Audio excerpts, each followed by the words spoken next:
Welcome to the Magnolia Shine podcast, the Southern Miss Report. Andrew Abadie, Blake Levine, and Andrew. It started out pretty bad for the Golden Eagles during the midweek, and then they dropped their first game against TCU. Yet they rebound over the weekend and they move up in the polls to number 20. We said 2-2 was the base level for this week. That's what they did. 3-1 would have been great. 1-3 would not have been good, and yet they fell somewhere in the middle. What were your thoughts?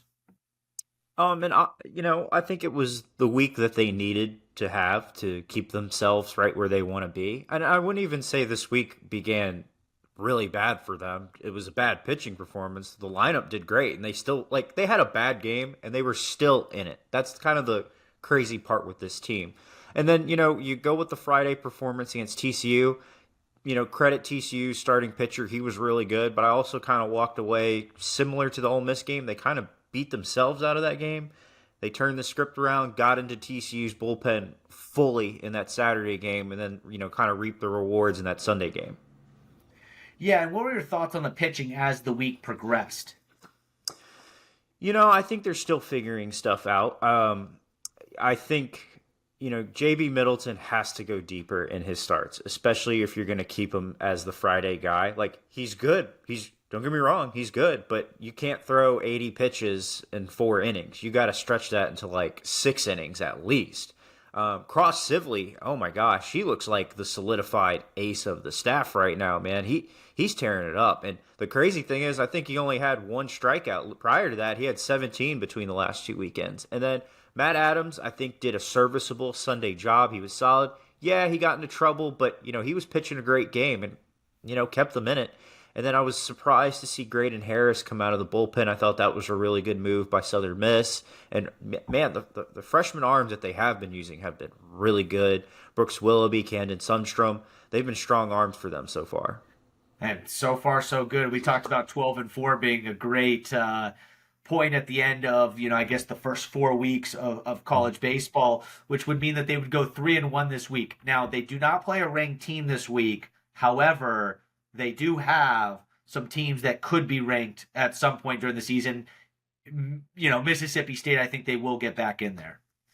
Yeah, I mean, Mississippi State could easily get back in there this weekend. I don't even know who they play, but if Mississippi State went 3-1, they could easily get back in. It's not like they've had an easy row of games. I mean, they lost to top 25 Troy, top 25 Oklahoma State.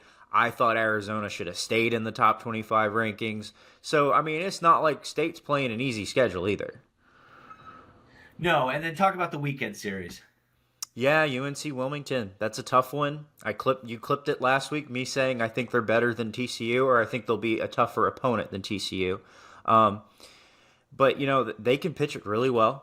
They beat a really good Liberty team that has a top 25 win under their belt. They've the only team to beat Georgia. Probably should have beat Georgia twice, honestly. They can pitch it. They have a really good pitching staff. Hitting has struggled a little bit more so than I thought they would, but they do have a great hitter who's hitting like 450 or something silly like that. But this is going to be 2 solid pitching staffs going at it this weekend, and UNC Wilmington, I would say, is the clear-cut favorite to win their conference. All right, and then let's touch up on the offense, which has really been the best part of their team, I think, all season long, whether it's Russo or others. What do you think's clicking with the offense? Because I think people think when they think of baseball, they think that offenses are just a bunch of individuals having success, but that's not really the case. What makes a good offense is there is chemistry. That means some guy taking a walk so that the next guy can bring it in, or the matchups, or taking good at bat, and all of a sudden the pitcher tires out, the next hitter gets it, or doing the things to move the runners over so that all of a sudden, instead of you grounding out, you move the runner over to third from second. So it seems like the offense is just, hitting the ball well, and there's the chemistry. Well, and I said this in the preseason, I thought this lineup was going to be able to swing it. And they've certainly proved that. But right now, I think the key right now is their 2 to 5 hitters are swinging it really, really well. And then it helps that pretty much everybody in this lineup can go yard. And they're still not fixated on a solidified lineup. Ben Higdon's been in and out. Jay Cook has been swinging it much better. I think he should stay in the lineup personally. Joey Urban has been a really solid leadoff hitter for him. So, a lot of things, and it's crazy that it's not the final product. Seth Smith went into the lineup at third base. He was solid, not he's a solid bat. He's a solid player. Dre Barrett had been struggling. So, they got the key part of their lineup swinging it really well. And I think the other thing is they've got to get that catcher spot kind of figured out. Tucker Stockman's swinging it significantly better than Lawson Odom right now. I think he's got to kind of be your guy moving forward. The catching defense has kind of been in question all season, and that was kind of probably my biggest question mark for them. But, at the end of the day, I think you got to go with the guy who can swing it better. And Tucker Stockman has been swinging it really, really well. I think he was over 500 heading into the weekend. He might be just under it now, but he's tearing it up. Yeah, you know what? The team started outside of the rankings before the season. They're 9-3. They played a tough schedule, and they were rewarded with playing the tough schedule, because you know what? You always take that chance when you have a tough schedule early that you could put your team behind the 8 ball, and instead of being behind the 8 ball, they're in front of it, and it's been very impressive. All right, moving over to the basketball court. Southern Miss plays a basketball game, but the question is their season probably comes to the end in the next coming days, maybe. If it is does, March. Yeah, if it does, what is your thought on Ladner and being the coach of Southern Miss basketball moving forward? Because I watched the presser where the question was asked, and I thought he gave a really good answer, actually, which is, I can't really think about it. We've had success, but at the same time, I know people are disappointed because this is not what I want as the head coach of Southern Miss. I love working for, the AD and all those things. So I think he said all the right things. What are your thoughts? Yeah, so, I essentially asked this question, was it 2-3 years ago now? And, he owned it then. He's owning it now. So credit to Ladner for that. I think, if they go one and done, there's going to have to be a hard decision made one way or the other. I do think if they can string 2 or 3 wins, it kind of makes it look a little bit better. And, I understand them moving on from Ladner. I understand them keeping it. I kind of understand it both ways. I don't think one or the other is necessarily the wrong answer at this point. And the reason that I think they would keep Ladner is, like I said before, last year they go 500, top 25 won the conference the year before. He's also got 2 years left on his contract, so he's got a little bit of a buyout at this point. I get it. But also you've got the women's basketball coaching search to do. I don't like the idea of them doing 2 basketball coaching searches at once. I think they're setting themselves up for failure with that, especially with how they've missed on some coaches in the past. But at the same time, I get it. This year is on Ladner. Like there's only so much you can blame. I've given him slack on how he got here and all that, and it's all true. But at the end of the day, this year falls on him. And I mean, they're healthy. The Curbelo experiment didn't work out. Again, I think if they come in and win 2 or 3 games in the Sun Belt Conference, the conversation's a little more lax. But losing 8 straight, especially 4 at home, not a good look. Yeah, I don't think he's fired either way, actually.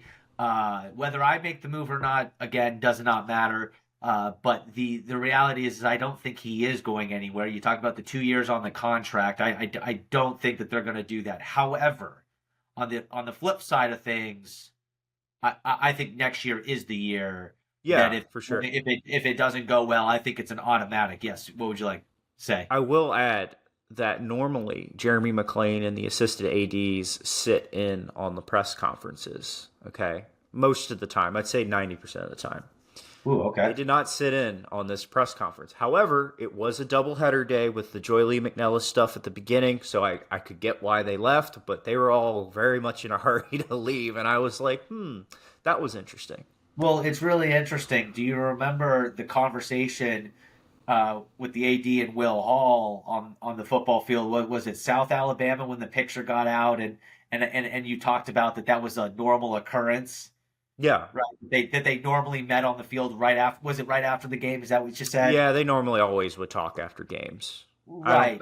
Yeah. Right.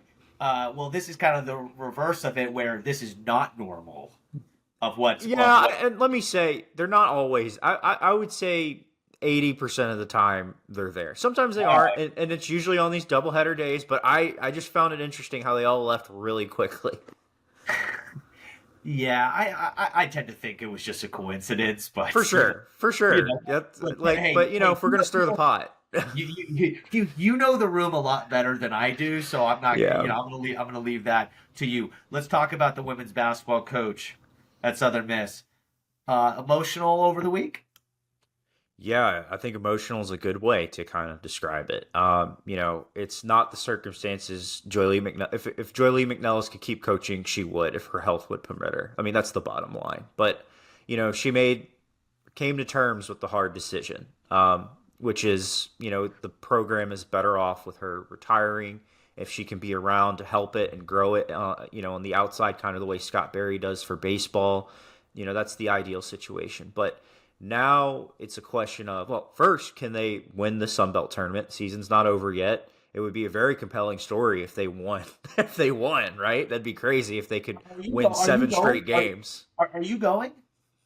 If either team gets to the semifinals, I will go. That's Okay. the Okay. that's the concept. So, but that would require them winning for 5 straight days, which I just The don't way see. that by the way, the way that it's set up does not help media coming to the tournament because it's kind of like No. it makes it really tough to be honest Unless your with team's in the quarterfinals, you. It media doesn't make it. wise, there's not really a point to So go. so let's do some digging here. Is there Southern Miss now has stole a coach from Marshall. Could they be stealing a coach from another Sun Belt school for that women's basketball job? Mainly one that is connected to the state? She's made it very clear behind this. You're referencing Missy Bilderback, who's at ULM, coached at Jones for a long time, Southern Miss alum. I mean, it's been very well known within the community. It's a job she wants. Is she a good option? Sure. ULM didn't. She had a great, solid year for year one. Great year by ULM. I think it was their best year since 1985. This year, they took some steps back. Is she a good option? Sure. Doesn't necessarily mean there aren't better options out there. And I think, this one's a little weird because it's not like baseball where you had a clear cut somebody you could hand it off to, which I do think they actually have with Barbara Ferris, who I think is going to be a great head coach someday, if not at this program. Some, But some. you can go the direction of the Joy Lee McNellis disciples. She has a lot of good ones. Pauline Love, who's at Alabama, she's been a long-time SEC assistant coach and really a name that's big time on the come up. So they've got options. And if they want to go outside the Joy Lee McNellis tree, I don't think that's a wrong answer either. So I think they need to assess this correctly because especially with the momentum women's basketball has been getting lately, you could create something new here or add on to something because the women's basketball program they've been solid for quite a while. It's just never been quite what baseball's been doing.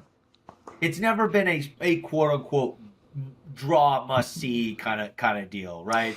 I mean, we Yeah, talk about. and But we talk about Jackson State, and when their women's basketball program, I mean, they were drawing more than the men.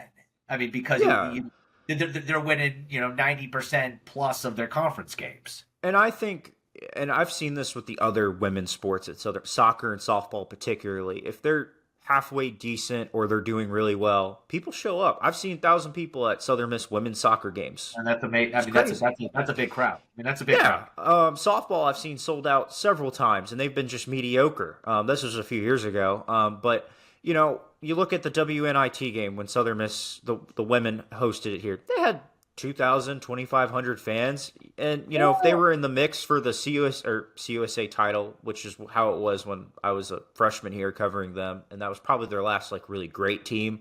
You had that kind of regularly.